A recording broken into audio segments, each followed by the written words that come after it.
그러면서 또 많이 질문 주셨던 내용이 그거예요. 자, 이 LG전자 같은 이런 대형주가 자, 상한가를 쳐? 그러면은 주식시장의 최고점에 왔을 때 왜 수급이 굉장히 불안할 때 개인들 뛰어들어가지고 이러지 않냐. 호재가 터지면은 막 매수를 엄청나게 땡기고 이런 장이 보통은 뭐 최고점 아니었냐. 뭐 이런 질문을 굉장히 많이 합니다. 그 이유라든가 아니면 그 수급에 대한 내용 이런 부분에 대해서 한번 설명을 드리고 뭐 때문에 이렇게 주식시장에 그 LG전자가 상한가를 갈 정도로 이렇게 기관들이 매수를 했는지 이 부분을 한번 설명을 드리려고 합니다. 일단은 첫 번째로 제가 설명을 드릴 부분이 LG전자의 이 주가, 그러니까 수급이라는 부분도 봐야 되지만, 또 LG전자와 같은 이런 기업과 같은 경우에는 사업부에 대한 내용, 그러니까 사업이 어떤 사업을 하고 있다, 이런 내용도 같이 봐야 돼요. 사업 분기별 실적 전망치라든가 요 자료거든요. 여기에 보이시면 이 VS라고 보이시죠? 이 VS 이 부분이 지금 이슈가 된 LG전자의 전장 사업 부분입니다. 인포테인먼트라고 그러죠. 인포테인먼트도 그렇지만은 이 동력을 전달하는 파워트레인 부분, VS 사업 부분이에요. 여기 LG전자의 실적 예측 부분이거든요. 2019년 그리고 2020년, 2021년인데 VS 요 부분이 계속 늘어날 가능성이 크다 이렇게 보고 있어요. 당연히. 그런데 영업이익이 흑자 전환이 되냐? 이게 굉장히 큰 이슈거든요. 왜냐면은 LG전자가 기존의 캐시카우 사업이 있죠. 뭐 가전도 그렇고요. 그런 사업에서 이미 영업이익이 내고 있는데 이런 전장 사업 부분, 이 부분은 신성장 동력이거든요. 그런데 이 부분에서는 당연히 영업이익이 흑자 전환을 하는 거는 단기에 흑자 전환한다 이걸 생각하는 게 아니라 좀 장기를 보겠다 이렇게 생각을 하고 있는데 여기 보시면 이 별표 보시면 2021년에 흑자 전환을 할 수 있겠네. 자, 이렇게 벌써 얘기가 나온 겁니다. 마그나 인터내셔널이라는 기업이 어디냐면은 이 순정 장비에서는 미국의 북미죠. 북미의 최대 자동차 부품 회사예요. 그래서 얘네들이 제너럴 모터스도 그렇고 포드도 그렇고 BMW라든가 벤츠, 폭스바겐, 테슬라 등의 부품을 공급하는 이런 최대 회사거든요. 북미 쪽에. 그리고 얘네가 또 애플이라든가 최근에 예전엔 구글카에도 전장 부분도 뭐 파트너로 언급되고 있고 이랬는데 지금 아까 보여드린 LG전자의 전장 사업 부분에서 그러니까 히터라든가 동력 전달부터 해가지고 요 부분을 따로 떼어서 5,016억 원의 돈을 얘네들이 LG전자에다 투자를 하고 49%의 지분을 가져가는 거예요. 마그나 인터내셔널이라는 북미의 이 자동차 부품 회사가 LG전자 쪽에 투자를 하게 되는 거죠. 그래서 내가 너희들한테 파워트레인 부분을 계속 사가지고 요걸 갖다가 영업을 할 테니까 너희는 열심히 공급해줘라. 이 의미거든요. 여기까지가 팩트입니다. 그리고 당장 뭐 우리가 기대하거나 시장에서 기대하는 LG전자가 보면은 인포테인먼트라 그래가지고 뭐 그 안에 뭐 정보도 주고 뭐 화면도 보고 뭐 이런 액세서리와 같은 이런 부분까지도 전부 다 마그나랑 같이 하느냐 이런데 요건 다 파워트레인 사업부 외에는 서로 협의된 내용은 하나도 없어요. 여기까지가 팩트인데 여기 그림 수급 현황 보시면은 개인들이 많이 산 게 아니라 기관이 많이 샀죠. 투자 심리가 불안해서 개인들이 산 건 일단 아니라는 걸 알았고 그리고 기관들이라든가 외국인들이 이렇게 뭐 상한가로 올라가면서까지 이렇게 열심히 매집한 이유가 뭐냐.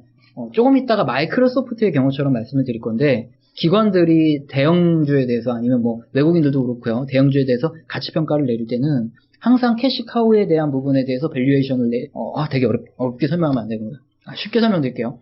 뭐, LG전자의 본업에서, 예를 들어서 뭐, 영업이익이 2조 나온다. 그러면은 뭐, 거기서 PER을 얼마를 줄지, 10배를 준다. 그러면 뭐, 20조다. 뭐, 이렇게 평가를 내리겠죠. 뭐, 20조의 시가총액을 받을 수 있다. 예를 들어서 이렇게 하면은, 신성장 동력으로 투자하는 요 부분, 계속 집어넣어도 밑빠진 독에 물붓기처럼 한 10년 동안 계속 이제 뭐, 적자만, 뭐, 1,000억씩 이렇게 계속 까먹는다. 그러면은, 당연히, 그거에 대한 디스카운트를 하거든요. 그래서, PER 자체를 뭐 20배 줄 거를 뭐 15배만 준다든가. 그러니까 PER이 그러니까 순이익 대비해서 주가를 몇 배를 더 줄까? 그러니까 밸류에이션이라고 말을 하거든요. 월티플, 뭐 밸류에이션, 프리미엄 뭐 이렇게 얘기하는데 신성장 동력의 수익이 전혀 안 나고 있다. 이쪽으로 돈만 계속 들어간다 그러면 할인을 해주는데 트렌드 자체가 바뀌는 거죠. 여기에 지금 그림이 띄어져 있지만 그러니까 LG전자의 VS 사업부라는 전장 사업부에 몇 천억씩 이걸 계속 까먹고 있는데 이게 앞으로 뭐 몇 년간 지속될지도 모르겠다 이런 얘기가 나오고 있다가 얘네가 2022년쯤부터 턴어라운드를 한다. 그러니까 영업이익이 흑자 전환을 한다 이런 얘기가 나오다 보니까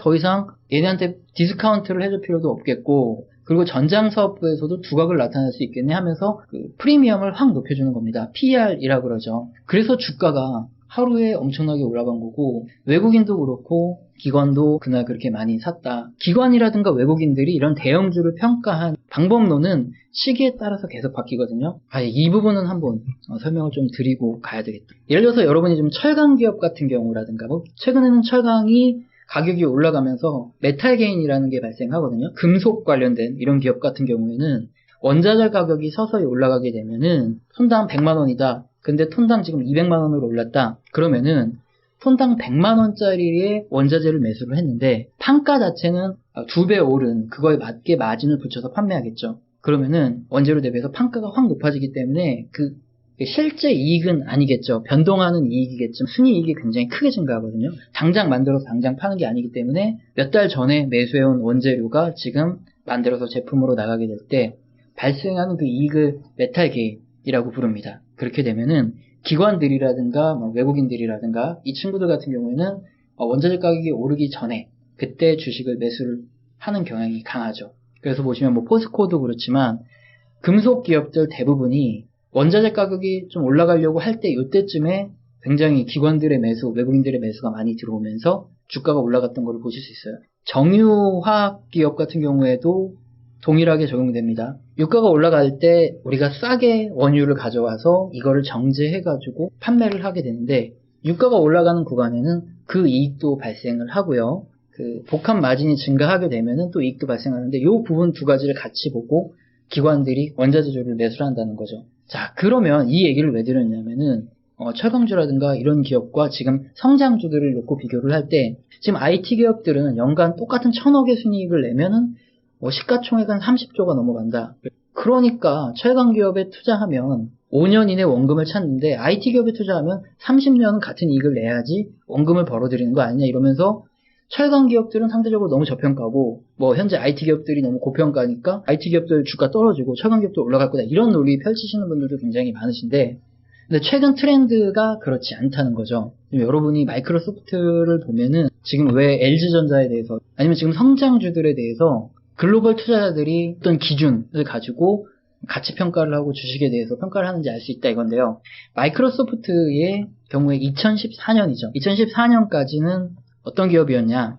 그냥 윈도우 시장 점유율 세계 1위, 그냥 요거만 가지고 있는 아무것도 없는 이런 회사였어요. 근데 그때 사티아 나델라 요 CEO가 취임을 하죠. 그 다음에 어떤 변화가 있었냐면은 마이크로소프트의 그 엑셀이라든가 파워포인트라든가 이런 프로그램을 쓸 때 보면은 복돌이라 그러죠. 불법 프로그램을 굉장히 많이 썼어요.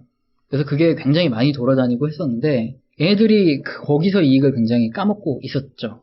사티아 나델라 이 CEO 같은 경우에는 오피스 365라 그래가지고 이걸 갖다가 구독 서비스로 계속 유료로 돈 안 내면은 이거 이용 못하도록 이렇게 딱 해놓습니다. 2015년부터 해가지고 가입자가 이렇게 올라가요. 이게 신성장 동력이었거든요. 이 신성장에 투자하느라고 2014년 초반만 해도 실적이 늘어난다거나 그러진 않은데 2015년 되면서 이 노력들이 빛을 발하기 시작하고 오피스 365의 가입자가 이렇게 매년 순증가하는 모습이 나타납니다. 이것뿐만 아니죠. 애저라고 AZURE 이거 발음을 애저라고 해야 될지 아주어라고 해야 될지 잘 모르겠지만은 이 사업 혹시 들어보신 적 있습니까? 마이크로소프트의 클라우드 컴퓨터라 그래가지고 우리도 생소하죠. 이게 기업을 상대로 하기 때문에 어쨌든 윈도우에서 세계 시장 점유율 1위 그리고 이제 오피스 프로그램에서도 시장 점유율 1위라는 이 헤게모니일 수도 있고 시장 점유율을 이용해서 클라우드 컴퓨팅 시장에서도 매년 이게 성장률이거든요. 매출 성장률이 120% 이렇게 미친 듯이 성장을 합니다.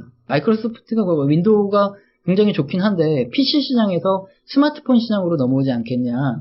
그러면은 스마트폰 시장에서는 다른 OS가 많이 쓰이기 때문에 PC가 점점 감소하면서 결국 윈도우도 성장률이 떨어지지 않겠냐.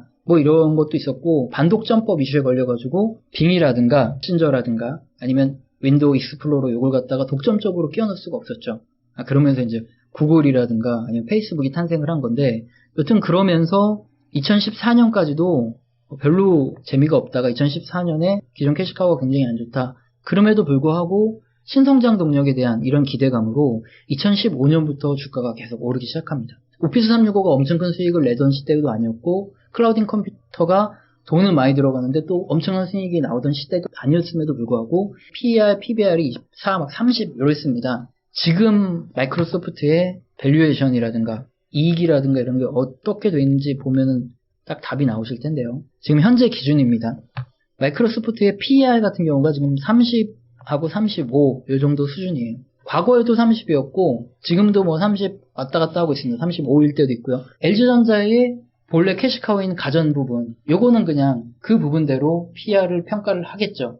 그러니까 기업의 가치를 산정을 할 수 있겠죠. 어떻게 보면은 성숙된 산업이기 때문에 조금 더 낮은 가치를 부과하겠지만 전장사업부 같은 경우에는 이걸 뭐 2년, 3년 이후에 성장하는 것까지 끌어다가 됩니다. 끌어다가 씁니다. 그렇게 하면은 지금 전장사업부의 파워트레인 부분, 니덱이라는 회사가 있어요. 니덱. 얘네랑 지금 경쟁을 하고 있습니다. 그러면 니덱의 밸류에이션, 그러니까 우리가 가장 많이 하는 퍼가 몇인지 볼게요. 지금 19년으로 퍼가 하면은 최근 자료죠. 43배, 그리고 2020년에 보면은 65배. 굉장히 높게 평가를 받고 있는 거죠. 그러니까 경쟁사와 기준으로 해서 2년, 3년 후에 밸류에이션을 끌어다가 얘네처럼 높은 PER을 기준으로 해가지고 산정을 해서 계산을 한다는 거죠. 마이크로소프트의 초창기와 같은 그런 모습, 캐시카우를 가지고 신성장에 투자하는 모습, 요거를 가져다가 그 모델을 그대로 끌어다 썼기 때문에 LG전자가 상한가를 나올 정도로 그렇게 주가가 올랐다. 그렇게 보시면 됩니다. 여기서부터는 이제 주관적인 생각이에요. LG전자를 제가 뭐 얘기한다 그래서 가격이 변하지 않아요. 그렇기 때문에 제가 무슨 시세 조정을 한다거나 그럴 수는 없습니다. 당연히. LG전자를 갖고 있지 않아요. 제가 사놓고 여러분한테 총알바지 시키려고 그러는 거 절대 아닙니다. 이렇게 된다고는 말씀 못 드려요. 마이크로소프트처럼 된다고는 아니에요. 그렇게까지 보진 않아요. 솔직히. 이 정도는 아닌데, 왜냐하면 마이크로소프트 같은 경우에는 오피스 365라는 게 지금 매출의 한 25%, 26% 차지하고 클라우드 컴퓨팅 이 부분이 또 매출의 25%까지 올라왔어요. 그러니까 오히려 지금은 윈도우라는 그 독점적인 그게 한 27% 되나요?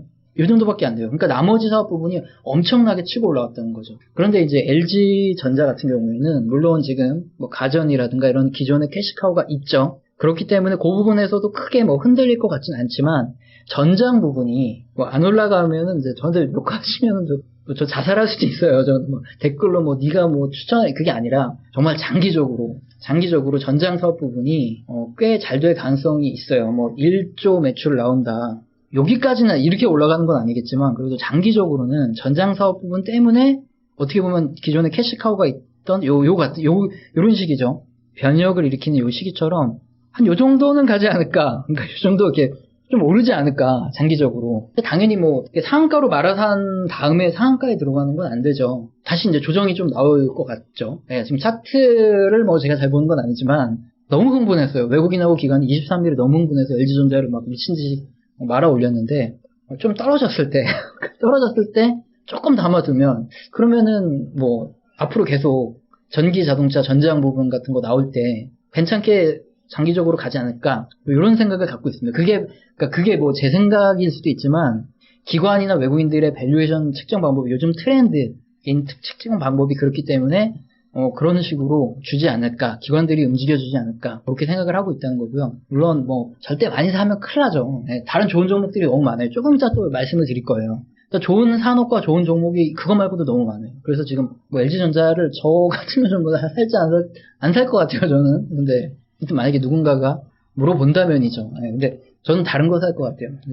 잠깐만 이렇게 노가리라고 그러죠. 채팅창을 보면서 잠깐만 노가리 털고 이제 주식시장이 앞으로 어떻게 될지, 그리고 여러분은 어떤 산업에 투자하면 좋을지 그런 거 한번 설명을 드릴게요.